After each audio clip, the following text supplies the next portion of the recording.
தேவனுக்கு பிரியமாயிருப்பது எப்படி, இல்ல தேவனுக்கு பிரியமான காரியங்கள் என்ன என்பதை குறித்து வேதத்திலே அநேக காரியங்கள் சொல்லப்பட்டிருந்தாலும் குறிப்பாக ஆண்டவர் 5 காரியங்களை வலியுறுத்தினார். அதில் 3 காரியங்கள் ஏற்கனவே பிரசங்கம் பண்ணின சபையில சொன்ன காரியத்தை சொல்லுகிறேன். முதலாவது, தேவனுக்கு எது பிரியம் என்று சொல்லி பார்க்கும்போது எசேக்கியேல் தீர்க்கதரிசியின் புஸ்தகம் 18வது அதிகாரம் 23வது வசனத்தை நீங்கள் வாசித்து பார்க்கும்போது அங்கே சொல்லப்பட்டிருக்கிறது.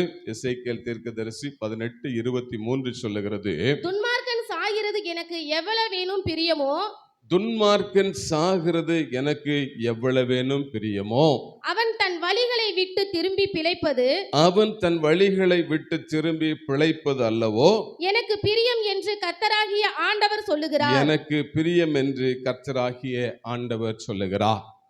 தன்னுடைய சாயலாக தன்னுடைய ரூபமாக சிருஷ்டிக்கப்பட்டிருக்கிற ஒரு மனிதன் அவன் பாவத்திலே சிக்குண்டு தன் பாவத்திலே அவன் மடிவதை தேவனாகிய கர்த்தர் விரும்புகிறதில்லை.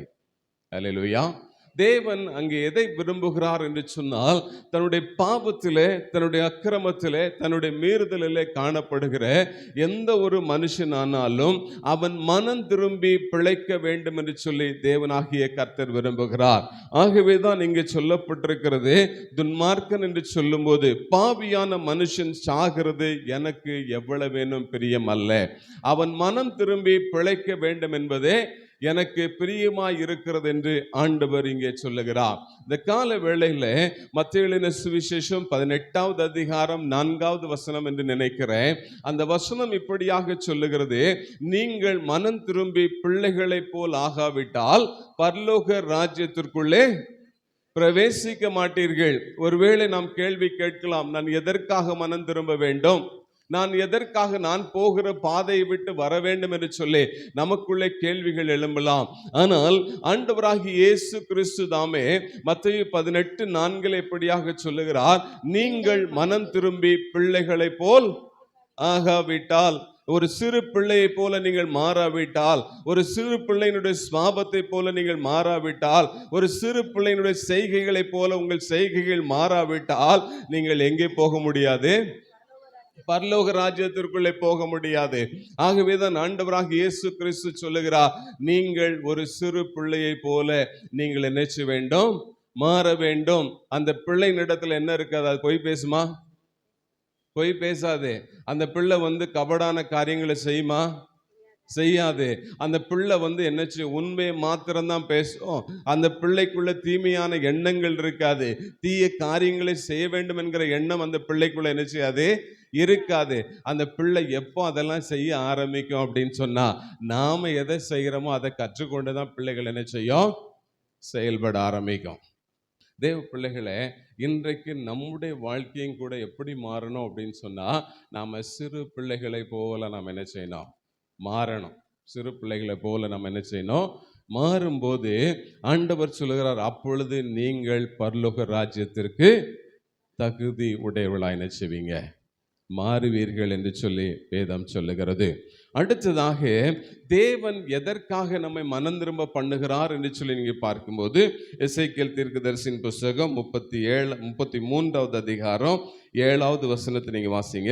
மனுபுத்திரனே, மனுபுத்திரனே, நான் உன்னை இஸ்ரவேல் வம்சத்தாருக்கு காவற்காரனாக வைத்தேன். ஆகையால் நீ என் வாயினாலே வார்த்தையை கேட்டு என் நாமத்தினாலே அவர்களை நீ என்ன செய்வாயாக, எச்சரிப்பாயாக. முதலாவது, நாம் மனம் திரும்ப வேண்டும். எந்தெந்த காரியத்தில் இன்றைக்கும் நமக்குள்ளே குறை இருக்கிறது என்று சொல்லி உணர்கிறோமோ, எந்தெந்த காரியங்கள் நம்மை தேவனை விட்டு தூரப்படுத்துகிறது, தேவ சமூகத்திற்குள்ளே போக முடியாத ஒரு சூழ்நிலைமை உண்டாகிறது, தேவ சமூகத்திலே போய் உட்காரும் போது தேவனுடைய பிரசன்னத்தை உணர முடியாதபடிக்கு செய்கிறதோ, அந்த காரியத்தை விட்டு நாம் என்ன செய்ய வேண்டும், முதலாவதாக மனம் திரும்ப வேண்டும். அடுத்ததாக, ஏன் மனம் திரும்ப வேண்டும், ரட்சிக்கப்பட்டிருக்கிற நம்மளுக்குள்ளே நாம் செய்ய வேண்டிய அடுத்த காரியம் என்னவென்று சொன்னால், மனம் திரும்பி இருக்கிற நாம் மற்றவர்களை மனம் திரும்ப பண்ண வேண்டும். அல்லேலூயா. ஆகவேதான் அங்கே வசனம் எசேக்கியேலுக்கு சொல்லப்படுகிற அந்த வசனம் சொல்லுகிறது, நான் உன்னை இந்த ஜனங்களுக்கு காவல்காரனாக வைக்கிறேன். ஆண்டவர் இந்த முதுகுளத்தூர் பகுதியிலே, நீங்கள் இருக்கிற இந்த கிராமங்களிலே தேவனாகிய கர்த்தர் உங்களை வைத்திருப்பதனுடைய நோக்கம் என்னவென்று சொன்னால், அந்த ஜனங்கள் ஒவ்வொருவருக்கும் நீங்க யாரா இருக்கிறீங்க?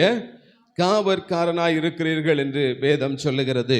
ஆகவே அன்பான தேவ பிள்ளைகளே, நம்முடைய வாழ்க்கையில நீங்கள் செய்ய வேண்டிய ஒரு காரியம் என்ன அப்படின்னு சொல்லி நீங்க வேதத்துல அந்த அதிகாரத்தை நீங்க வீட்டில் போய் வாசித்து பார்த்தீங்கன்னா, அங்கே சொல்லப்பட்டிருக்கிறது, பட்டயமானது அழிவானது தேசத்தின் மேலே வருகிற போது அதை காவற்காரனானவன் எச்சரித்து தேசத்தின் ஜனங்களை அவர் விழிப்புள்ளவர்களாக மாற்றாமற் போவானானால், அந்த ஜனங்களுக்கு வருகிற அழிவை குறித்து ஒரு எச்சரிப்பை சொல்லாமற் போவானானால், வசனம் சொல்லுகிறதே, அந்த அழிவு உண்டாகும் போது எந்த ஆத்துமா அங்கே சாகிறதோ அதனுடைய இரத்த பழியை கர்த்தர் யார் கையில கேட்பார்? ஆண்டவர் நம்ம யாரா வச்சிருக்கிறாரு? காவற்காரனா வைத்திருக்கிறார். வசனம் சொல்லுகிறது, நான் ஒரு அழிவு வரும்போது அந்த அழிவை நீ எச்சரித்தோம், அந்த ஜனங்கள் தங்களை அவர்கள் என்ன செய்யல, பாதுகாத்து கொள்ளாதபடிக்கு இருப்பாங்கன்னா, அந்த இரத்தப்பழி யார் மேல இருக்கும்? கேட்டவங்க மேல இருக்கும். யார் மேல இருக்கும்? கேட்டவங்க மேல இருக்கும். ஆனா நாம யாரா இருப்போம்? அந்த இரத்தப்பழிக்கு நீங்களா இருப்போம். தேவ பிள்ளைகளே, அதனாலதான் ஆண்டவர் சொல்றார், மனம் திரும்பி இருக்கிற நீங்க, ஆண்டவருடைய பிள்ளைகளாய் மாறி இருக்கிற நமக்குள்ளே தேவன் அவர்களுக்கு சொல்லும்படி சொல்லுகிற வார்த்தைகளை சொல்ல வேண்டியது யாருடைய கடமை? நம்முடைய கடமையா இருக்கிறது. வேதத்தில் பார்க்கும்போது இயேசு கிறிஸ்து எதை பத்தி தான் பிரசங்கம் பண்ணாரு? மனம் திரும்புங்கள், பரலோக ராஜ்யம் சமீபித்திருக்கிறது. யோவான் எதை பிரசங்கம் பண்ணினாரு? பாவ மன்னிப்புக்கென்று மனம் திரும்புதலை குறித்து பிரசங்கம் பண்ணினார் அப்படின்னு சொல்லப்பட்டிருக்குது. இப்ப எல்லாருமே எதை குறித்து தான் பேசிட்டு வர்றாங்க? மனம் திரும்புதலை குறித்து தான் பேசுறாங்க. இன்னும் அப்போஸ்தலருடைய நாட்களில் குறித்து நீங்க பார்க்கணும் அப்படின்னு சொன்னா, நீங்க அப்போஸ்தலர் 3:20 வாசிங்க. உங்கள் பாவங்கள் நிவிர்த்தி செய்யப்படும் பொருட்டு, உங்கள் பாவங்கள் நிவிர்த்தி செய்யப்படும் பொருட்டு நீங்கள் மனம் திரும்பி குணப்படுங்கள். நீங்கள் மனம் திரும்பி குணப்படுங்கள். அங்கே அப்போஸ்தலர்களாலே பிரசங்கிக்கப்பட்ட வார்த்தை இதுதான். மனம் திரும்புதலை குறித்து தான் என்ன செய்தாங்க? அவங்க பிரசங்கித்தாங்க. அற்புதங்கள் நடந்தது, அதிசயங்கள் நடந்தது, எல்லாம் நடந்தாலுமே பிரசங்கிக்கப்பட்ட சத்தியம் எது அப்படின்னு சொன்னா, மனம் திரும்புதலை குறித்து தான் பேசும்படி அவர்களும் என்ன செய்யறாங்க? மனம் திரும்புதலை குறித்து பேசினதாக வேதம் சொல்லுகிறது. ஆண்டவர் சீஷர்களை அனுப்பினா. இயேசு சீஷர்களை ஊழியத்துக்கு அனுப்பினாரா இல்லையா? இப்போ இயேசு சீஷர்களை அனுப்பும் போது என்ன சொல்றார் அப்படின்னு சொன்னா, பிசாசுகளை துரத்தணும், வியாதியஸ்தர்களை சுகமாக்கணும், எல்லாத்தையும் சொல்லிட்டு கடைசியில் என்ன சொல்றாரு? அவர்களுக்கு மனம் திரும்புதலை குறித்து பிரசங்கம் பண்ணுங்க, தேவனுடைய ராஜ்யத்தை குறித்து பிரசங்கம் பண்ணுங்கன்னு சொல்லிதான் ஆண்டவர் அங்கே கட்டளை கொடுக்கிறார். அப்போ மனம் திரும்பி இருக்கிற நாம், நமக்கு கொடுக்கப்பட்டிருக்கிற கட்டளை என்னன்னா, மற்றவர்களை மனம் திரும்ப பண்ண வேண்டும். அல்லேலூயா. அப்படி நாம் இருக்கிற ஊர்ல இருக்கிற மக்களுக்கே நாம ஜெபிக்காம உட்கார்ந்துருந்தோம்னா, கர்த்தர் கடைசி நாட்களில் யாருக்கிட்ட கணக்கு கேட்பார்? உங்க ஊருக்கு உங்களை தான் கேட்பாரு, என்னையெல்லாம் கண்டிப்பா கேட்க மாட்டார். சரியா? உங்க ஊருக்கு யாரை கேட்பாரு? உங்களை கேட்பாரு. ஏன்னா உங்களுக்கு சொல்லும்படி சொன்னதுனால நான் சொல்லிட்டேன், என் ரத்தப்பள்ளி எனக்கு இல்லை. அல்லேலூயா, அல்லேலூயா. அப்போ மனம் திரும்புதல் என்பது தேவன் விரும்புகிற காரியமாயிருக்கிறது. இரண்டாவதாக அடுத்து தேவன் எதை விரும்புகிறார் அப்படின்னு சொல்லி பார்க்கும்போது, சங்கீதம் 147:11 வாசித்து பார்க்கும்போது அங்கே சொல்லப்பட்டிருக்கிறது, தமக்கு பயந்து தமது கிருபைக்கு காத்திருக்கிறவர்கள் மேல் கர்த்தர் பிரியமாயிருக்கிறார். அல்லேலூயா. அடுத்ததா சொல்லப்படுகிற ஒரு காரியம், முதலாவது மனம் திரும்புதல், இரண்டாவதாக தமக்கு பயப்பட்டு தம்முடைய கிருபைக்கு காத்திருக்கிறவர்கள் மேலே கர்த்தர் எப்படி இருக்கிறாரா? பிரியமாயிருக்கிறார். அப்ப அவருக்கு பயப்படுகிற பயம் அப்படின்னா என்ன? ஐயோ என்ன அடிச்சிருவாரு, ஐயோ என்ன திட்டிடுவாரு, ஐயோ என் மேல சாபம் வந்துடும் அப்படிங்கிறதா? அது அல்ல. வசனம் சொல்லுகிறது, நாம் தீமைக்கு விலகி இருப்பதே கர்த்தருக்கு பயப்படுகிற பயம். நீதிமொழிகள் 8:13 நீங்க வாசிச்சீங்கன்னா அப்படி சொல்றது, தீமையை வெறுப்பதே கர்த்தருக்கு பயப்படுகிற பயம். அல்லேலூயா, அல்லேலூயா. அப்போ நாம என்ன செய்யணும் அப்படின்னு சொன்னா, தீமையான காரியங்கள், எது நன்மை அல்லாத காரியங்களோ, எது எல்லாம் மற்றவர்களுக்கு தீங்கு விளைவிக்கிற காரியங்களாய் இருக்கிறதோ அந்த காரியங்களை செய்யாமல் இருப்பது தான் நாம் கர்த்தருக்கு பயப்படுகிற பயம். நமக்கு ஆத்திரம் வரலாம், கோபம் வரலாம். சிலர்லாம் சொல்லுவாங்க, எனக்கு வர்ற ஆத்திரத்துக்கு வெட்டிடலாமான்னு வருது. சொல்றோமா இல்லையா? அல்லேலூயா. ஆத்திரம் வருதா இல்லையா? அப்படி ஆத்திரம் வருது. ஆனா வசனம் சொல்லுது அது தீமை. அந்த தீமையை வெறுப்பது தான் என்னது? கர்த்தருக்கு பயப்படுகிற பயம். இன்னைக்கு வேதத்துல நீங்க பார்த்தீங்கன்னா சங்கீதக்காரன் என்ன சொல்றார்? தாவீது தான் கர்த்தருக்கு பயந்திருந்தது மாத்திரமல்ல, அவர் சொல்றாரு, பிள்ளைகளே நீங்கள் எல்லாரும் என்னிடத்துல வாருங்க, கர்த்தருக்கு பயப்படுதல் என்னதுன்னு நான் உங்களுக்கு சொல்லி கொடுக்கிறேன் அப்படின்னு சொல்லி அங்கே தாவீது வேதத்துல சொல்லுகிறத பார்க்கிறோம். அப்போ தமக்கு பயந்து தம்முடைய கிருபைக்கு காத்திருக்கிறது. ஆண்டவருக்கு பயந்தாச்சு, சரி, அது கிருபைக்கு எங்க காத்திருப்பீங்க? ஜெபத்துல, தேவ சமூகத்துல என்ன செய்யணும்? காத்திருக்கணும். அந்த கிருபை எப்போ ஆண்டவர் கொடுக்கிறார் அப்படின்னா, காலைதோறும் கர்த்தருடைய கிருபைகள் எதா இருக்கு? புதிதா இருக்கிறது. காலைதோறும் ஆண்டவருடைய சமூகத்துல ஆண்டவருடைய கிருபையை பெற்றுக்கொள்ளணும்னு விரும்புறவங்க எப்போ தேவ சமூகத்துல காத்திருக்கணும்னா, அதிகாலை வேளையில கர்த்தருடைய சமூகத்துல என்ன செய்யணும்? காத்திருக்கணும். அதுதானே முடிய மாட்டேங்குது. அப்படிதானே? பனி அடிக்குது, குளிர் அடிக்குது, எந்திரிச்சா என்ன செய்யுது? தூக்கம் போயிடுது, உட்கார முடியல. அந்த நேரத்தில் தான் நல்லா போர்வையை இழுத்து மூடினா ஆனந்தமாக என்ன செய்யுது? தூக்கம் வருது. இதெல்லாம் இந்த தூக்கத்தை விடவா என்ன செய்யறது? ஜெபிக்கிறது அப்படின்னு சொல்லி நம்ம சில நேரத்தில் இருந்துடுறோம். உண்மைதானேங்க இல்லையா? எத்தனை பேர் காலையில் 5 மணிக்கு எஞ்சி ஜெபம் பண்ணுறாங்க சொல்லுங்க? உண்மையா சொல்லணும். நான் பார்க்கல, கர்த்தர் பார்க்குறார். அப்போ அதிகாலையில் எழுந்து தேவனுக்காக நாம் என்ன செய்யணும்? காத்திருக்கணும். காத்திருக்கும் போது தம்முடைய கிருபையை தேவன் நமக்கு என்ன செய்கிறார்? தருகிறார். மூன்றாவதாக எதை தேவன் விரும்புகிறார் அப்படின்னு சொல்லி பார்க்கும்போது, நீதிமொழிகள் 15:8 வாசிக்கிறோம். வாசிங்க நீதிமொழிகள். துன்மார்க்கனுடைய பலி கர்த்தருக்கு அருவருப்பானது, செம்மையானவருடைய ஜெபமோ அவருக்கு பிரியம். அல்லேலூயா. யாருடைய ஜெபம் அவருக்கு பிரியம்? செம்மையானவருடைய ஜெபம் தான் அவருக்கு பிரியம். துன்மார்க்கனுடைய பலி கர்த்தருக்கு அருவருப்பானது. துன்மார்க்கமா போய் ஸ்தோத்திரம் ஆண்டவரே, ஸ்தோத்திரம் ஸ்தோத்திரம் ஸ்தோத்திரம்னு சொல்லி நம்முடைய உதடுகளின் ஸ்தோத்திர பலிகளை செலுத்தினாலும் கர்த்தர் எப்படி தான் அதை பார்க்கிறார்? கர்த்தர் எப்படி பார்ப்பாரு? அதை அருவருப்பா பார்க்கிறார். தேவ பிள்ளைகளே, தேவ சமூகத்தில் போய் ஜெபிக்க ஆரம்பிக்கும் போது தேவ பிரசன்னத்தை உணர்கிற வரையிலும் நீங்க ஜெபிக்கணும். ஜெபம் அப்படிங்கிறது என்ன அப்படின்னு சொன்னா, தேவனோடு கூட உரையாடுகிற அனுபவம் வேணும். தேவனோடு கூட என்ன செய்யணும்? உரையாடுகிற அனுபவம்.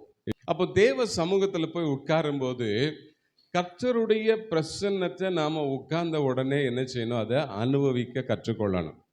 தேவ பிரசன்னம் நமக்குள்ள இறங்கல அப்படின்னு சொன்னா, தேவ பிரசன்னத்தை நம்ம உணரலை அப்படின்னு சொன்னா, அங்க ஏதோ ஒரு சிக்கல் இருக்குது. அதனாலதான் கர்த்தர் அங்க இறங்கி என்ன செய்யல? வரல.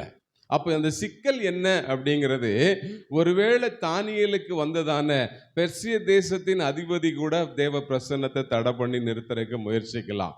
இல்லை அப்படின்னு சொன்னா, நம்முடைய ஏதோ தவறு, நம்முடைய ஏதோ ஒரு குறையானது தேவ பிரசன்னத்தை வரவிடாதபடிக்கு தடை பண்ணுகிறதா இருக்கும்.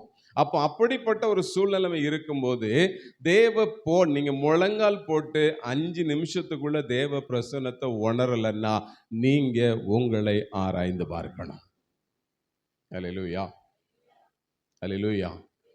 கர்த்தர் விரும்பாத எந்த காரியம் எனக்குள்ள இருக்கு? ஏன் என்னால் தேவ சமூகத்துக்குள்ள வந்து நிற்கிறேன்னா தேவ பிரசன்னத்தை உணர முடியல அப்படிங்கிறத தேவ சமூகத்தில் கேட்க ஆரம்பிக்கணும். ஆண்டவரே, நான் உங்கள் பிரசன்னத்தால் நான் நிரப்பப்படணும். ஆண்டவரே, உங்கள் பிரசன்னத்தை நான் என்ன செய்யணும்? எனக்குள்ள ரிசீவ் பண்ணணும். ஆண்டவரே, அதற்கு தடையாக இருக்கிற காரியம் என்ன? அதை எனக்கு நீர் உணர்த்தும் அப்படின்னு சொன்னீங்கன்னா அடுத்த நிமிஷமே உங்க மனசாட்சியில என்ன ஓடும்? வீடியோ ஓடும்.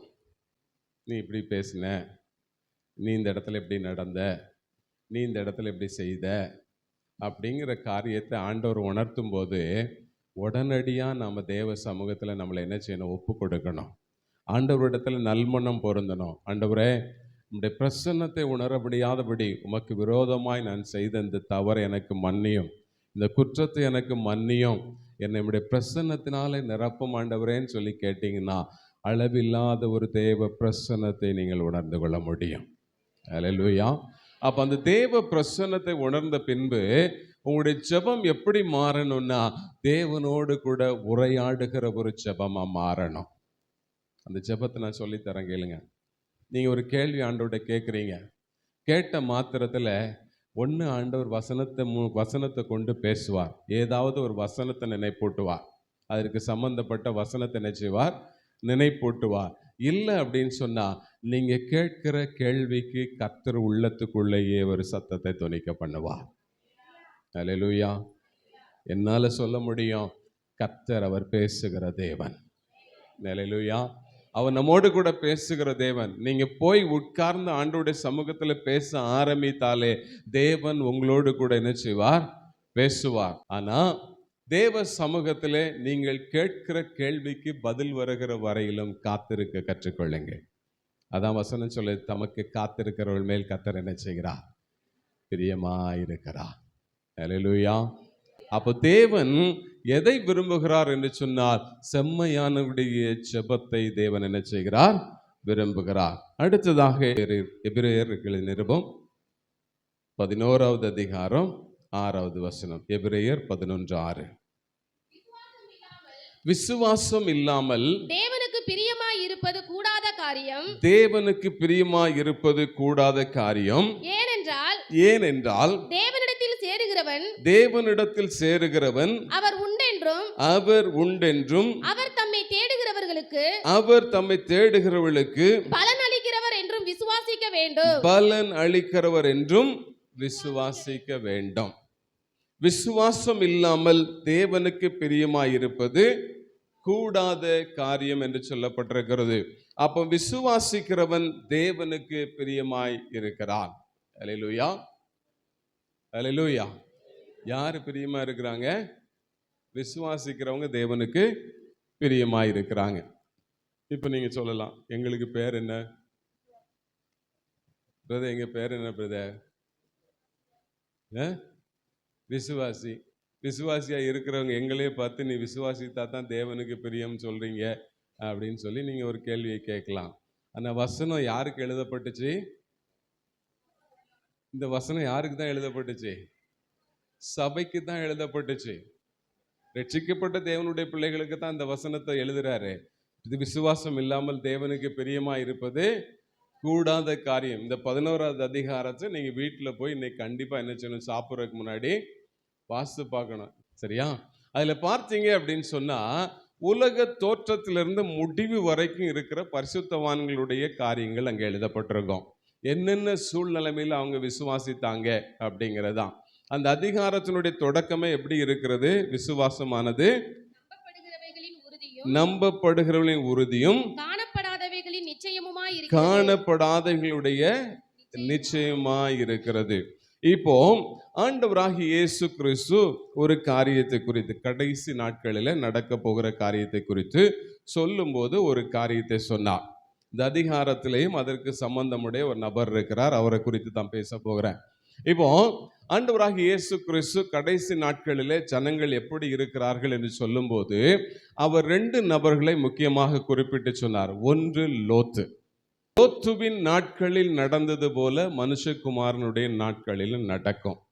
அடுத்தது அவர் சொன்னது யாரு அப்படின்னா, நோவாவினுடைய நாட்களில் நடந்தது போல என்ன செய்யும்? கடைசி நாட்கள் மனுஷகுமாரனுடைய நாட்களிலேயும் நடக்கும் என்கிறதான ஒரு காரியத்தை இயேசு சொன்னார். இந்த அதிகாரத்திலே நீங்கள் எபிரேயர் அதே 11வது அதிகாரத்திலே நீங்கள் 7வது வசனத்தை வாசிங்க.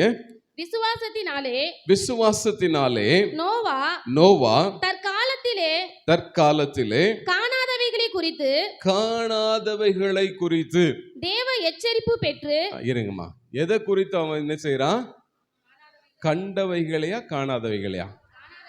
காணாதவைகளை குறித்து தேவ எச்சரிப்பை பெற்று பயபக்தி உள்ளவனாகி தன் குடும்பத்தை ரட்சிப்பதற்கு. யாரை ரட்சிக்கிறதற்கு? தன் அவன் சொல்றான், எதற்காக அவன் செய்கிறானா? தன் குடும்பத்தை ரட்சிப்பதற்கு பேழையை உண்டு பண்ணினான். பேழையை உண்டு பண்ணினான். நோவாவை குறித்து நீங்கள் ஆதியாகமத்தின் புஸ்தகத்தில் நீங்கள் 6வது அதிகாரத்தை நீங்கள் திருப்பிக் கொண்டு வீட்டில் போய் நீங்கள் வாசித்து பார்த்து கொள்ளுங்க. இந்த 6வது அதிகாரத்தை நீங்கள் வாசிக்கும் போது அந்த இடத்துல சொல்லப்பட்டிருக்கிறது, அந்நாட்களில் இருந்தவர்களுக்குள்ளே நோவா எப்படிப்பட்டவனாக காணப்பட்டான் என்று சொன்னால், அவன் நீதிமானும் உத்தமனுமாக காணப்பட்டான். அவன் நீதிமானும் உத்தமனாக காணப்பட்டபடினாலே அங்கு இன்னும் வசனம் சொல்லுகிறது, நோவா தன் காலத்தில் இருந்தவர்களுக்குள்ளே அவன் உத்தமனும் நீதிமானுமாக காணப்பட்டது மாத்திரமல்லாமல் அவன் தேவனோடு கூட சஞ்சரிக்கிற ஒரு அனுபவத்தை என்ன செய்திருந்தான்? பெற்றுக்கொண்டிருந்தான். தேவ பிள்ளைகளே, ஏன் தேவ சமூகத்தில் போகணும், ஏன் தேவனிடத்திலிருந்து தேவ பிரசன்னத்தை உணர்ந்து கொள்ளணும் அப்படின்னு சொன்னா, நான் ஏற்கனவே உங்ககிட்ட சொன்னேன், ஜெபமானது கான்வர்சேஷனா என்ன செய்யணும்? மாறணும். ஜெபமானது உரையாடலா மாறணும் அப்படின்னு சொன்னதனுடைய காரியம் இதுதான். இங்க தேவனோடு கூட சஞ்சரித்து கொண்டிருக்கிற நோவாவோடு கூட தான் கர்த்தர் பேசினார். என்ன சொல்றாரு?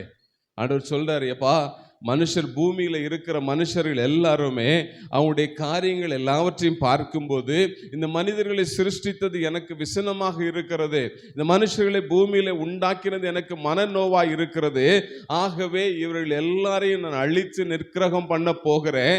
ஆனால் உனக்கு என்னுடைய கண்களில் நினைச்சது கிருபை கிடைச்சிருக்குப்பா, கிருபை கிடைச்சிருக்கு, உனக்கு ஒரு மீட்பு இருக்கு, உன் குடும்பத்துக்கு ஒரு மீட்பு இருக்கு அப்படின்னு சொல்லி ஆண்டவர் சொல்லுகிறார்.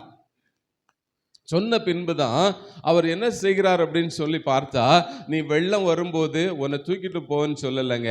ஆண்டவர் சொல்லார், நீ உனக்காக உன் குடும்பத்திற்காக இங்கே வாழ்கிற உயிரினங்களுக்காக நீ என்ன செய்யணும்? ஒரு பேழையை உண்டாக்க வேண்டும் என்று சொன்னபோது அவன் என்ன செய்தான்? அந்த பேழையினுடைய அளவு எப்படி இருந்தது பாருங்க.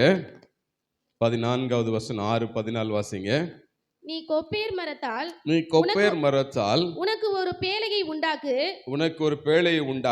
அந்த பேழையிலே அறைகளை உண்டு பண்ணி அதை உள்ளும் புறமாக கீழ் பூசு. நீ அதை பண்ண வேண்டிய விதம் என்னவென்றால் பேழையின் நீளம் 300 முழமும். எவ்வளவுங்க? 300. அங்கே வேதத்தில் குறிப்பிட்டப்பட்டிருக்கிறது 300 முழம் அப்படிங்கும்போது கிட்டத்தட்ட 450 அடி.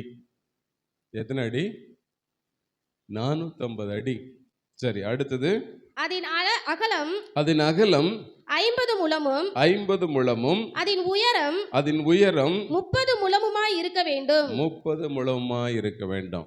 இப்ப யாரு ஆண்டவர் சொல்றாரு? நோவாவுக்கு இதை செய்ய சொல்றார். சொன்ன மாத்திரத்துல இப்போ லோத்துவாது சோதோம் குமோரா பட்டணத்திலிருந்து அவனுக்கு ஒரு எச்சரிப்பின் சத்தம் வரும்போது, நீ மலைக்கு ஓடிப்போ அப்படின்னு சொன்னபோது அவன் என்னால் போக முடியாதுன்னா, நோவா என்ன செய்யறப்பல தெரியுமா? வசனம் சொல்லுது, நோவா கர்த்தர் தனக்கு சொன்னபடி எல்லாம் செய்து முடித்தான். அல்லேலூயா, அல்லேலூயா. இங்க சொல்லப்பட்ட சத்தியம் என்ன அப்படின்னு சொல்லி நீங்க பார்க்கும்போது, பூமியானது பூமியோடு கூட, வசனம் அதைத்தான் சொல்லுது, பூமியோடு கூட அதில் இருக்கிற எல்லா உயிரினங்களையும் நான் நினைச்சே போறேன், அழிக்க போகிறேன் அப்படிங்கிற அந்த வார்த்தை வந்தபோது அங்கே நோவா என்ன செய்கிறான் அப்படின்னு சொன்னா, அவனுடைய கண்கள் பார்க்கவில்லை, இப்படிப்பட்ட ஒரு பெரிய வெள்ளம் வரப்போகிறது, இப்படி 40 நாட்கள் பூமியில ஒரு கொடிதான மழை பெய்ய போகிறது, அந்த மழை பெய்கிறதுனாலே பூமியினுடைய ஊற்று கண்களின் தேவனாகிய கர்த்தர் திறந்து விட போகிறார், ஒரு பெரிய அழிவை சந்திக்க போகிறேன் என்பதை நோவாவினுடைய கண்கள் காணவில்லை. அதை குறித்து அவன் என்ன செய்யறான்? கேள்வி மட்டும்தான் படுறான். என்ன கேள்விப்படுறான்? எப்பா இப்படிப்பட்ட ஒரு காரியத்தை நான் செய்ய போகிறேன், உன்னையும் உன் குடும்பத்தையும் ரட்சித்துக் கொள்றதற்கு நான் உனக்கு என்ன செய்கிறேன், ஒரு சான்ஸை கொடுக்கிறேன், ஆகவே நீ இதை பயன்படுத்திக் கொள் என்று சொன்னபோது 6வது அதிகாரம் கடைசி வசனத்தை வாசிங்க. நோவா அப்படியே செய்தான். நோவா அப்படியே செய்தான். தேவன் தனக்கு கட்டளையிட்டபடியெல்லாம் தேவன் தனக்கு கட்டளையிட்டபடியெல்லாம் அவன் செய்து முடித்தான். அவன் செய்து முடித்தான். அதே 17வது அதிகாரம் 5வது வசனத்தை வாசிங்க. நோவா தனக்கு கர்த்தர் கட்டளையிட்டபடி எல்லாம் செய்தான். நோவா தனக்கு கர்த்தர் கட்டளையிட்டபடி எல்லாம் செய்தான். இந்த வசனம் எபிரேயர்ல அவர் எழுதும்போது அதான் எழுதுறார். காணாதவைகளை குறித்து, கண்டவைகளை அல்ல, இதற்கு முன்பதாக நடந்த ஒரு காரியத்தை அல்ல, ஏதோ ஒரு பிளானை போட்டு ஆண்டவர் ஒரு விஷுவலா ஒரு காரியத்தை காண்பித்து அல்ல. ஆண்டவர் சொல்றாரு, தேசம் என்ன செய்யப்படும், பூமி என்ன செய்யப்பட போகுது, அழிக்கப்பட போகுது. அழிக்கப்பட போகிற இந்த பூமியில உன் குடும்பம் தப்பணும், நீயும் தப்பணும். அப்போ உன் குடும்பமும் தப்பணும், நீயும் தப்பணும் அப்படின்னு சொன்னா நீ உனக்கு ஒரு பேழை என்ன செய்ய உண்டாக்கணும். அந்த பேழையினுடைய அளவு 300 முழம் இருக்கணும். அகலம் என்ன இருக்கணும், 50 முழம் இருக்கணும். உயரம் எவ்வளவு இருக்கணும், 30 முழம் இருக்கணும். அது கொப்பேர் என்று சொல்லப்படுகிற ஒரு மரத்தினால மட்டும்தான் செய்யணும். அது உள்ள எல்லாம் கீழ் பூசணும். அதுக்கு ஒரு என்ன செய்யணும், ஒரு 3 தட்டா அதை என்ன செய்யணும், பிரிக்கணும். எவ்வளவோ காரியத்தை ஆண்டவர் சொல்லும்போது அதை எல்லாவற்றையும் நோவா செய்து முடித்தான். எதனால தெரியுமா, கர்த்தர் பேர்ல வைத்திருந்த விசுவாசம். ஆண்டவர் ஒரு காரியத்தை சொன்னார்னா நிச்சயமாகவே அதை செய்து முடிப்பார். ஆண்டவர் எனக்கு ஒரு காரியத்தை சொல்வாரானால் அதை நான் செய்து முடிப்பேனானால் தேவன் எனக்கு சொன்ன காரியம் என்னுடைய வாழ்க்கையில நிறைவேறும் என்கிறதான அந்த விசுவாசம் அவனுக்குள்ள காணப்பட்டபடினாலதான் அவன் அந்த காரியத்தை செய்து முடித்தான் என்று சொன்னா, விசுவாசமாய் இருப்பது தேவனுக்கு பிரியமாய் இருக்கிறது. அல்லேலூயா. அது நம்முடைய குடும்பத்தை காக்கிற காரியமாய் இருந்தாலும் சரி, தேவனிடத்தில் நன்மைகளை பெற்றுக்கொள்ளுகிற காரியமாய் இருந்தாலும் சரி, தேவனிடத்தில் இருந்து நாம் எதிர்பார்க்கிற வாக்குத்தத்தம் பண்ணப்பட்ட காரியங்களை சுதந்திரிக்கிற ஒரு காரியமாய் இருந்தாலும் சரி, எதுவானாலும் நாம் தேவனுக்கு பிரியமாய் இருக்க வேண்டும் என்று சொன்னால் தேவனை விசுவாசிக்க வேண்டும். அல்லேலூயா. தேவனை விசுவாசிக்கும் போது கர்த்தர் அதை பிரியமாய் பார்க்கிறார். தேவன் அதை பிரியமாய் பார்க்கும்போது அவர் உங்களை தனியே இருக்க விட மாட்டார். நீங்கள் விசுவாசிக்கிறது தேவனுக்கு பிரியமாய் இருக்கும்போது உங்கள் ஜெபத்திற்கு தேவன் உடனடியாக பதிலை கொடுப்பார். நீங்கள் விசுவாசிக்கிறது தேவன் பிரியமாக பார்க்கும்போது அவர் என்ன செய்கிறார் என்று சொன்னால், உங்கள் சத்துருக்களுடைய கைக்கு தேவனாகிய கர்த்தர் உங்களை தப்பு வைப்பார். உற்சாகமாய் கொடுக்கிறவனிடத்திலே தேவன் பிரியமாய் இருக்கிறார். நீங்க திருப்பிக் கொள்ளுங்க. உற்சாகமாக கொடுக்கிறவனிடத்துல தேவன் என்ன செய்கிறார்? 2 கொரிந்தியர் புத்தகம் 9:7 அங்கே சொல்லப்பட்டிருக்கிறது. அவனவன் விசனமாயும் அல்ல, கட்டாயமாயும் அல்ல, தன் மனதில் நியமித்தபடியே கொடுக்க கடவன். உற்சாகமாய் கொடுக்கிறவனிடத்தில் தேவன் என்ன செய்கிறார்? பிரியமாய் இருக்கிறார். நம்ம எல்லாருக்குமே தெரியும், ஆபேலை குறித்து, காயினை குறித்து தெரியும். காயின் என்ன செய்தான்? நேர்த்தியானதை கர்த்தருக்கு கொண்டு வரல. ஆபேல் தன் மந்தையிலிருந்து நேர்த்தியானதை கர்த்தருக்கு கொண்டு வந்து செலுத்தினான். வசனம் சொல்லுகிறது, கர்த்தர் முதலாவது ஆபேலை அங்கீகரித்தார். ஆபேலை அங்கீகரித்த பின்பு தேவன் என்ன செய்தார்? அவனுடைய காணிக்கைகளை அங்கீகரித்தார் என்று பழைய ஏற்பாட்டில் சொல்லப்பட்டிருக்கிறது. இயேசு கிறிஸ்து என்ன செய்கிறார்? காணிக்கை பெட்டியின் அருகிலே உட்கார்ந்து காணிக்கை போடுகிறதை பார்க்கும்போது ஒரு ஏழையான விதவை 2 காசுகளை கொண்டு போடும்போது இயேசு சொல்லுகிறார், இவர்கள் எல்லாரை பார்க்கிலும் இவள் என்ன செய்தார்? அதிகமாக போட்டாள். ஏன் அப்படின்னு சொன்னா, தன்னுடைய கொடிய தரித்திரத்தின் மத்தியில தனக்கென்று இருக்கிறதை அவள் என்ன செய்தார்? தேவனுக்காக கொடுத்தபடினாலே ஆண்டவர் சொல்லுகிறார், இவள் எல்லாரை பார்க்கிலும் இவள் என்ன செய்தார்? அதிகமான காணிக்கையை போட்டாள் என்று சொன்னார். அதே போல இன்றைக்கு ரட்சிக்கப்பட்ட தேவனுடைய பிள்ளைகள் இருக்கிற சபையை குறித்து ஆண்டவர் ஒரு வார்த்தையை சொன்னார். நீங்க வாசிங்க, 2 கொரிந்தியர் புத்தகம் 8வது அதிகாரம் 1-2 வசனத்தை வாசிங்க. அன்றியும் சகோதரரே, மக்கெதோனியா நாட்டு சபைகளுக்கு தேவன் அளித்த கிருபையை உங்களுக்கு அறிவிக்கிறோம். அவள் எப்படி இருந்தாங்க? அந்த சபை எப்படி இருந்துச்சு? ஒண்ணு மிகுந்த உபத்திரவம். எப்படி இருந்தாங்க? என்ன தரித்திரம்? கொடிய தரித்திரம். இந்த கொடிய தரித்திரம் அப்படிங்கிற வார்த்தைக்கு நீங்க எடுக்கணும்னா அந்த ஏழை விதவையை இயேசு பார்த்தாருல்ல, அப்படிப்பட்ட ஒரு தரித்திரத்தின் மத்தியில இருந்த சபை தான் எந்த சபை? மக்கோதோனியா நாட்டில் இருந்த சபை. வாசிங்க சார். அந்த கொடிய தரித்திரமுடையவளாய் இருந்தும் எதனால? ஒண்ணு, அவங்களுக்கு இருக்கிற பிரச்சனை உபத்திரவத்தினால அவங்க என்ன செய்யறாங்க? சோதிக்கப்பட்டு இருக்காங்க. சபைக்கு இருக்கிற நெருக்கம், ஒரு பக்கம் யூதர்கள் எழும்பி சபையை நெருக்கி கொண்டிருக்கிறாங்க, அங்கே அவங்க அந்த உபத்திரவத்தில் இருக்கிறாங்க. நல்லா கவனிக்கணும். பெரிய ஒரு உபத்திரவம், பெரிய இக்கட்டில் சபை நிற்கிது, நெருக்கத்தின் மத்தியில் சபை நிற்கிது. அந்த சபை அப்படி நெருக்கத்தில் இருக்கிற அந்த சூழ்நிலைமையில் அவங்களுடைய பொருளாதார காரியம் எப்படி இருக்கு அப்படின்னு சொல்லி வேதம் சொல்லுகிறது. அவங்க கொடிய தரித்திரத்தில் இருக்கிறாங்க. சோத்துக்கே வழி இல்லாம இருந்தாங்க. எதுக்கு வழி இல்லாம? எதுக்கு வழி இல்லாம? சாப்பாட்டுக்கே வழி இல்லை. அப்படிப்பட்ட ஒரு சூழ்நிலைமை. அப்படிப்பட்ட அந்த சூழ்நிலைமை இருக்கிற அந்த சபை குறித்து சொல்லும்போது சொல்லப்பட்டிருக்கிறது, அவர்கள் தங்கள் பரிபூர்ண சந்தோஷத்தினாலே